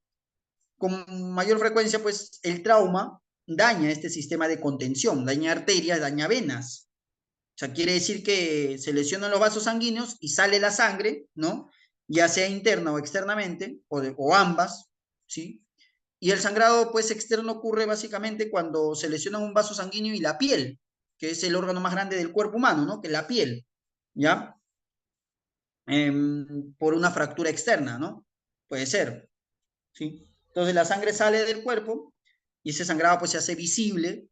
Por eso que te decía yo que cuando tú llegas a la escena y haces tu triaje, short, start, tenías que ver, ¿no? Rápidamente, ya eso es práctica nada más, ¿no? Entonces la mayor parte de estos sangrados externos pueden controlarse con procedimientos de control de sangrados básicos, como el uso del torniquete, vendajes compresivos, gasas hemostáticas, por ejemplo, también, ¿ya? Pero sin embargo, básicamente el sangrado interno no se puede controlar, el sangrado interno en el campo, ¿sí? El sangrado interno ocurre cuando se lesiona un órgano interno, valga la redundancia, principalmente en el tórax o en el abdomen, ¿no? Los huesos o los vasos sanguíneos. Este tipo de sangrado está oculto, es difícil de identificar en el campo, en la parte externa, ¿no? En un hospital sí lo puedes ver, pues, ¿no? Ecógrafo, una ecografía rapidito y ya está, pero en el campo no, pues, complicado. Aunque ahora ya hay ecógrafos, ¿no? Que los puedes llevar, pequeños nomás. Entonces, solo puedes controlar en un centro, pues, de traumatismo, otra instalación médica competente, ¿no? Donde tengan. Si se pierde demasiada sangre, los órganos y las células ya no reciben oxígeno adecuado, ¿ya? La pérdida de este volumen sanguíneo, que son 5 litros, por una hemorragia, pues afecta básicamente la circulación y los órganos y las células del cuerpo. Si va a haber un mal metabolismo, ¿ya? Y eso se llama hipoperfusión. Eso es lo que nosotros denominamos como hipoperfusión. El sangrado hace que circulen menos glóbulos rojos por los vasos sanguíneos para que suministren pues oxígeno a través de la proteína llamada la hemoglobina con su anillo de hierro, la vitamina C, todo lo que también eso tú ya sabes ya de fisiología médica, ¿no? Entonces el resultado final de todo esto es la inadecuada oxigenación celular que afecta pues el metabolismo del cuerpo.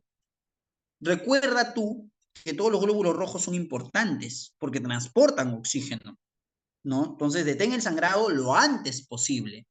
Ahora ya tenemos el uso del torniquete. La pérdida de sangre no es el único factor que puede provocar shock, ¿ah? Ojo, todo lo que disminuye la circulación sanguínea reducirá el suministro de oxígeno, básicamente, ¿no?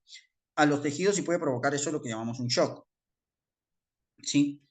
En caso de un traumatismo, estas causas son lesiones en la médula espinal, lo que provoca un aumento pues en el sistema de contención, como los vasos sanguíneos, un daño directo e indirecto básicamente en la bomba, que es el corazón, que puede, en el caso pues, si es así, lo que va a suceder es un shock cardiogénico, ¿no? Y por supuesto pérdida de agua del volumen de sangre, que es un shock hemorrágico. Entonces puedes tener en una colisión vehicular de vehículos a motor, un shock cardiogénico y un shock hemorrágico, y eso sí pues ya es un problema más serio, es un problema más grande, ¿no? Entonces, a todo esto, como te decía, pues, ¿qué cosa es un shock? Cuando hablamos de shock, ¿no? Un shock. Como te decía, el oxígeno que hay en la sangre se pueden transportar unidos a la proteína llamada hemoglobina. Cada proteína de hemoglobina transporta 4 moléculas de oxígeno, ¿sí? Los glóbulos rojos, o eritrocitos, hematíes, como quiera llamarlo. Y una molécula de hemoglobina solo pueden transportar, como te dije, pues 4 moléculas de oxígeno, ¿ya? La única manera que tiene el cuerpo para transportar más oxígeno es acelerar la circulación de los glóbulos rojos. O sea, hacer que el corazón lata mucho más rápido. Pero si eso pasa, ¿qué sucede? Eso se llama taquicardia. Mucho cuidado, ¿ya? Entonces, si la cantidad de glóbulos rojos que circulan disminuye, también lo hace la capacidad de transportar oxígeno. ¿Sí? Entonces va de la mano todo. Y en algún momento, el resto de la sangre no va a poder circular, básicamente, lo suficientemente rápido. Y los tejidos, pues, no van a obtener suficiente oxígeno, ¿no? Y a eso se llama shock. Entonces, ¿cómo se produce el shock? Cuando las células, pues, mantienen las funciones celulares normales, ¿no? Produciendo y usando, pues, energía en forma de ATP, ¿sí? De trifosfato de adenosín. Y el método más eficaz para generar, pues, energía es a través, pues, básicamente del uso de oxígeno, ¿no? Recuerda tú que está el ciclo de Krebs, el ciclo del ácido cítrico, ¿sí? Entonces, o sea, que va a ser un metabolismo aeróbico, ¿no? Con oxígeno. Entonces, estas células reciben oxígeno y glucosa y esto va a producir energía, junto con los otros subproductos de agua y dióxido de carbono. En contraste de todo esto, cuando les falta oxígeno a las células, para generar energía, las células acuden al metabolismo anaeróbico para producir energía. Y el metabolismo anaeróbico va a ser un sistema de respaldo del cuerpo que usa pues la grasa corporal como fuente de energía, ahí los gorditos, pero desafortunadamente pues el metabolismo anaeróbico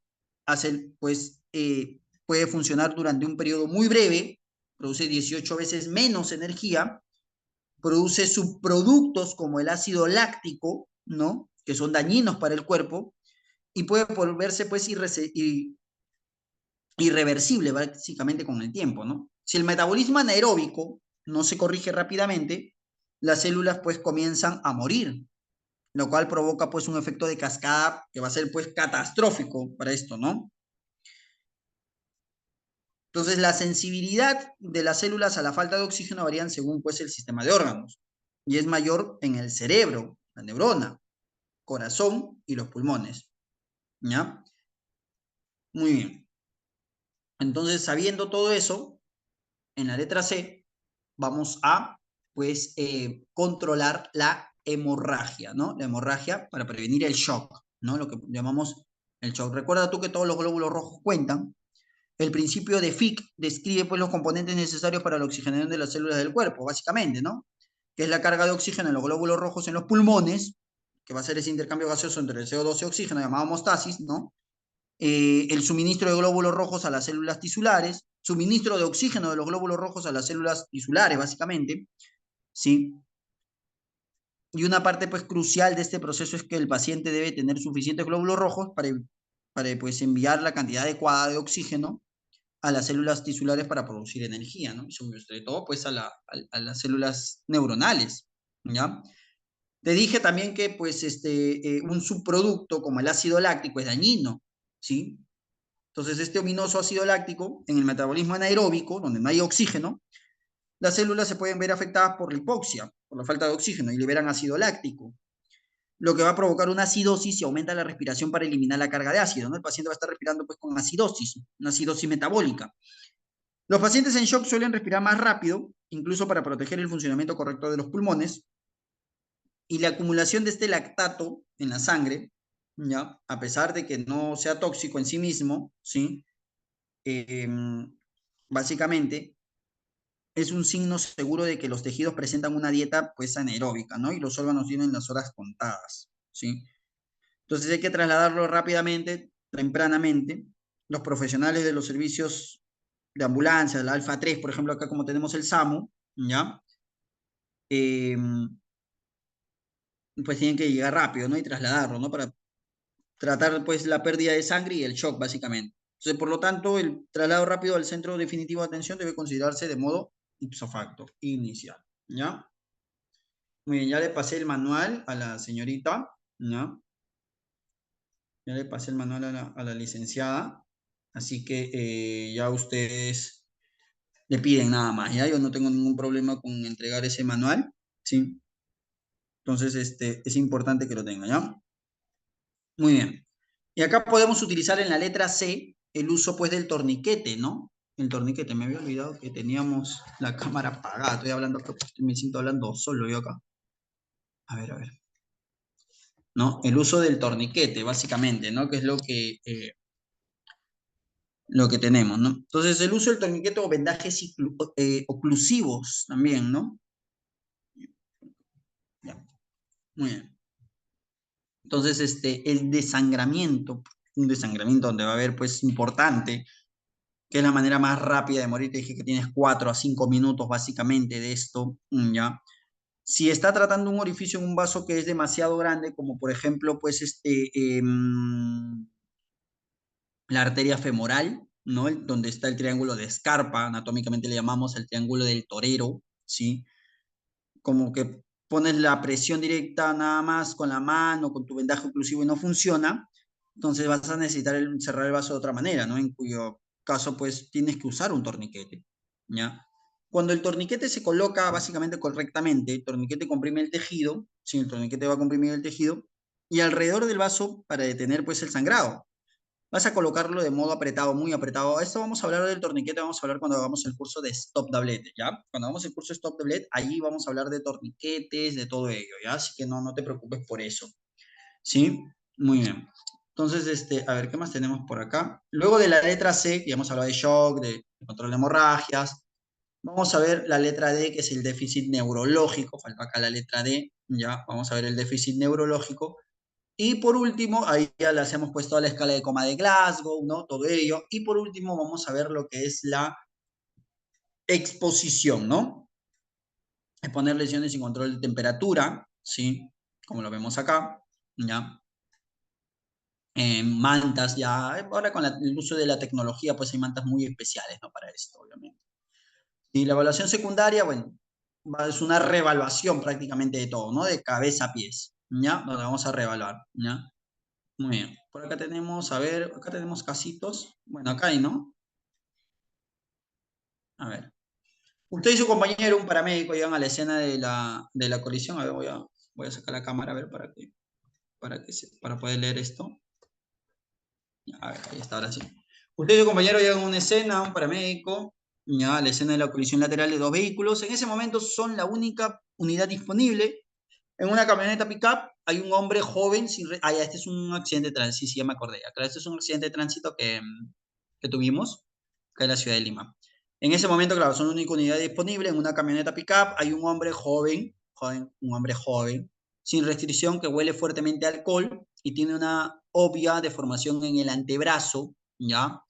La camioneta golpeó la puerta frontal del lado del pasajero de un pequeño sedán, un autosedán, con significativa intrusión del vehículo. En el asiento frontal del pasajero hay una mujer mayor que parece pues no respirar. El parabrisas está estrellado frente a ella. La mujer conductora del sedán también está lesionada, pero consciente y en extremo ansiosa.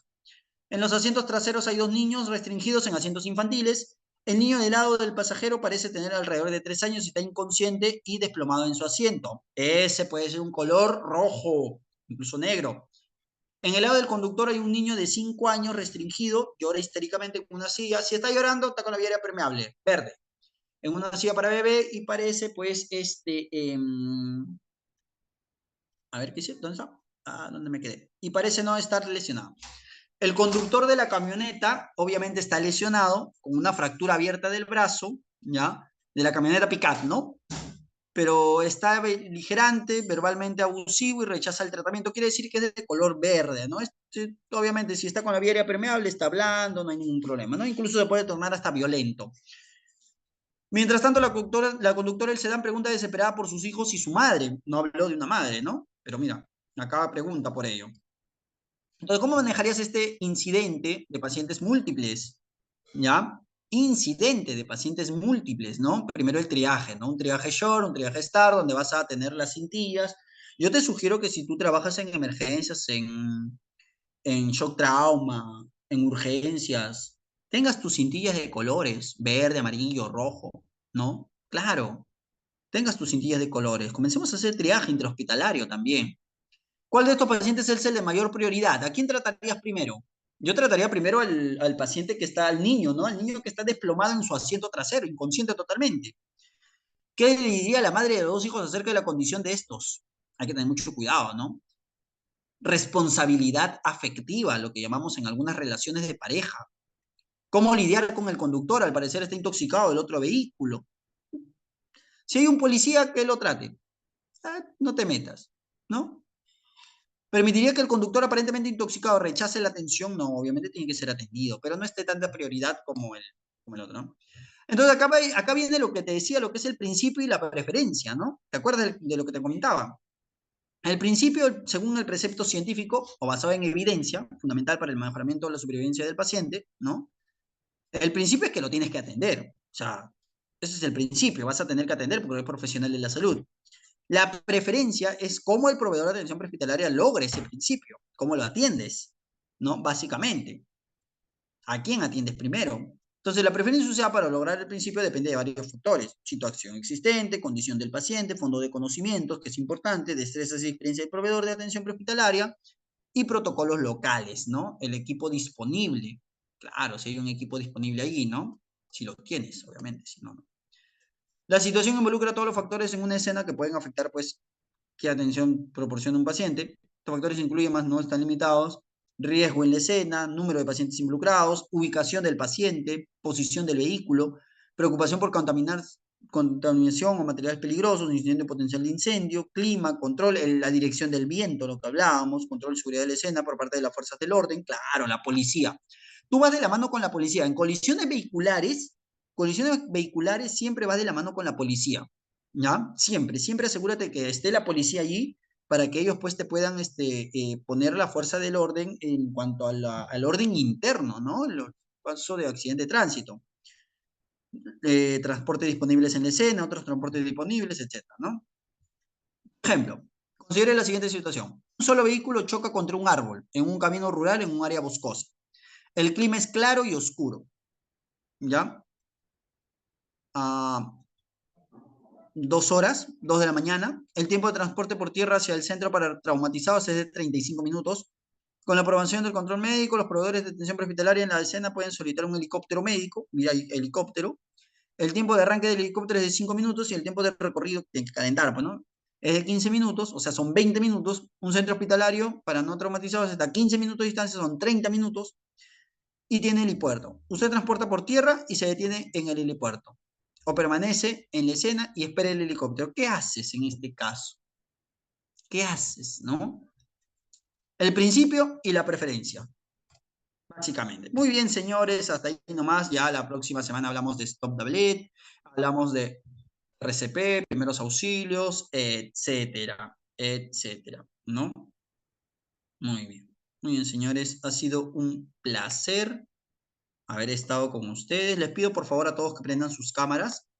Pueden prender sus cámaras, por favor, para poder tomarnos una foto, ¿no? Una foto, a ver, ¿sí? ¿Es factible? ¿Están allí? ¿No están? A ver, los veo.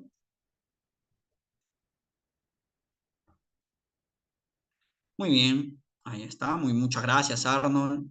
Gracias, gracias. Muy bien. Gracias a Leslie también, Karen, las personas que están allí. A ver, vamos a ver, vamos a ver. Ah, acá te voy a pasar otro libro. Te voy a pasar el ATLS. ¿Qué más te voy a pasar acá? Te pasaría el de la 9ª edición, pero no. Ya tienes la 10ª edición, así que no. No te conviene. O tal vez te sirva, ya te voy a pasar también este. Ya, te voy a pasar 2 libros más, ¿ya? Le voy a pasar a la licenciada. ¿Dónde está la licenciada? Lisette se llama, ¿no? Lisette, sí, si no me equivoco. Sí, Si no. doctor. Ya, ahí estás. Me sales como Karen Pastor. Me están durmiendo, mira, ve. Karen, Ya, muy bien, están durmiendo. No te preocupes, peínate, porque esto sale en mi página. Tengo 13.000 seguidores, así que, ya. Muy bien, ahí está. A ver, vamos a tomarnos la fotito. Sí, vamos a tomarnos la fotito. Ahí está. Estoy de guardia en la chamba, dicen. No, no te preocupes. Se entiende, se entiende. Ya, muy bien. Ahí va. A la cuenta de 3, ¿ah? 1, 2, 3. Sonrían, por favor. A ver. Ahí está.